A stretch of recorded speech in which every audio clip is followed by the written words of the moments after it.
Module 5, Behavior Modules. Behavioral science. This is one of the things that got my attention. Behavior modification.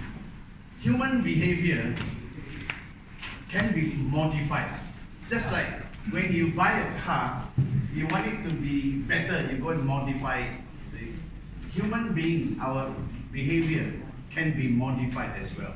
So I'm introducing this module because a lot of times in our MLM career, we actually meet a lot of people, and some of these people with a lot of talents and potentials, but something not right with them, and it become a hindrance to their progress. So there is a need for behavior modification, how we go about it. So we must start with the foundation, what behavior modification is about. Are you ready? Yes.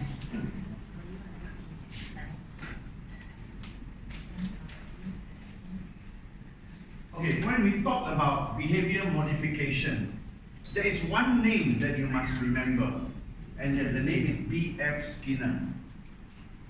This is the person, the scientist, who started research, but with animals. He started with dogs. But he made a very special observation.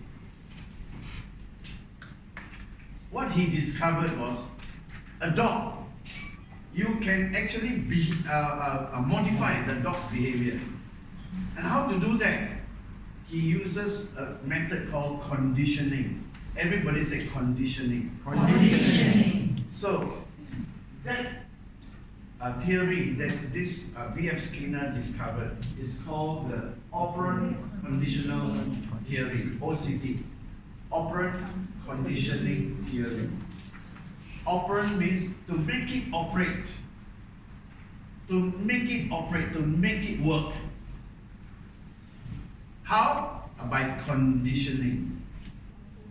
Conditioning comes from which word?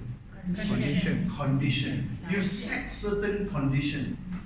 Then you set the condition to work. And by that operant conditioning over time, you succeed in modifying behavior.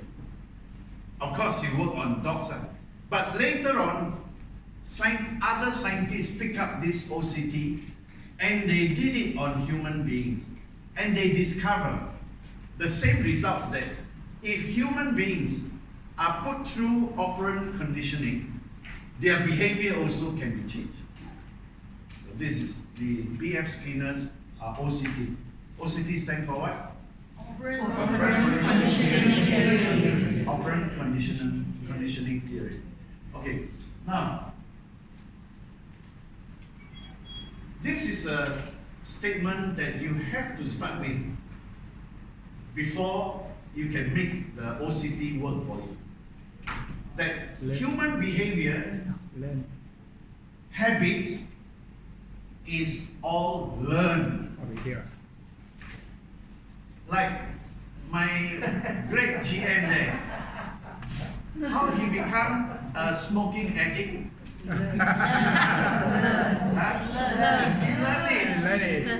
He learned it.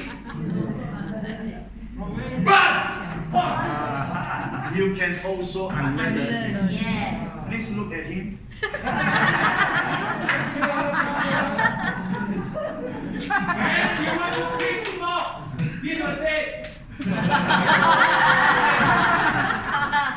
When trust trainer.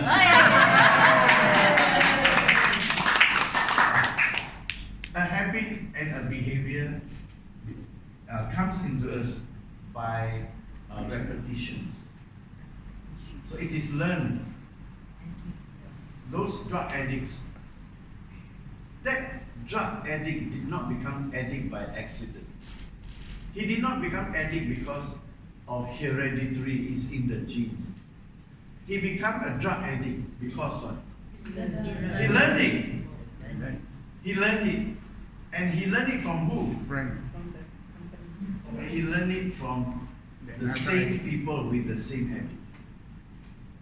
That's why the saying goes, birds of the same feather flock together. You know,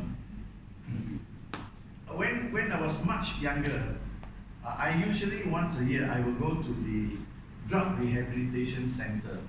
My job is just to try to help them. I go and give a motivation talk to them. Usually it's about an hour. And in these drug rehabilitation centers, sometimes I find, hey, there are people older than me, you know, but become drug addicts. There are also young people become drug addicts. And my heart goes to them because I feel so painful for them. Why they get caught in drugs. And if I apply this OCT, it means to say that they learn it from other drug addicts. But what drives them to be in that environment of drug addicts? What drove them there? It is because they don't get the right environment in their family. They don't grow up in the right environment in the family. So they fulfill their needs elsewhere, and they identify friends. They trust their friends more than they trust their family. So from that kind of environment, they learn. They learn to be identifying. They learn to be part of that environment. So they get caught, become drug addicts. But the good news is, while you learn the habits, you can unlearn the habits. And this, to me, it is a very powerful statement. You can unlearn it. To effect behavioral change, to bring about behavioral change, the strategy is to use punishment and reward. Everybody say punishment and rewards. Punishment and rewards. 我也是这样讲。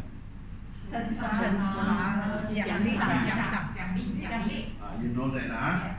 Punishment and rewards. That is the strategy.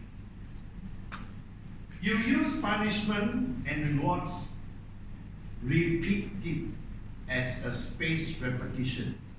Remember yesterday, spaced repetition? Yes. Huh? Yeah. They can remember or not? Yes. Really want or not? Yes. Huh? Yes. Okay. Spaced repetition says when you send in an information to your subconscious, 潜意识. When you send something into your subconscious, after how many times repeated, Six. it will get stuck. Six. Minimum 6 times. If more, can or not? Can. Better. So you do conditioning by spaced repetition through punishment and rewards. Meaning to say, if the wrong behavior repeats again, you administer punishment. The wrong behavior comes out again, you administer punishment.